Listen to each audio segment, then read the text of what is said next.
வணக்கம் நண்பர்களே. TNPSC group 2 எக்ஸாமில் கேட்டிருந்த ஒவ்வொரு கொஷின் நம்ம லைனாக பார்த்துட்டு வரோம். அந்த வகையில் இது 10வது கேள்வி பாருங்கள். லைனாக நம்பர்ஸு, லெட்டர்ஸு, சில சிம்பல்ஸ் எல்லாம் கொடுத்துட்டு வினா குறியீட்டுக்கு பதிலாக வரும் தொடர் எது அப்படின்ட்டு கீழே ஒரு 3 சீக்வன்ஸ் கொடுத்துருக்காங்க. GDR, BMP, D45 question mark அப்படின்னு சொல்லிட்டு இதுக்கு ரொம்ப எளிமையாக ஆன்சர் பண்ணலாம் பாருங்கள். இது ஒன்று இருக்கக்கூடிய முதல் எழுத்தை பாருங்களேன், GBD.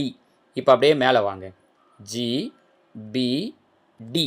அப்போ அடுத்தது என்ன வரணும்? M. ஸோ ஆன்சரோட முதல் எழுத்து M. அப்போ இது வராது. அடுத்தது இதில் ரெண்டாவது எழுத்து பாருங்கள், DM4.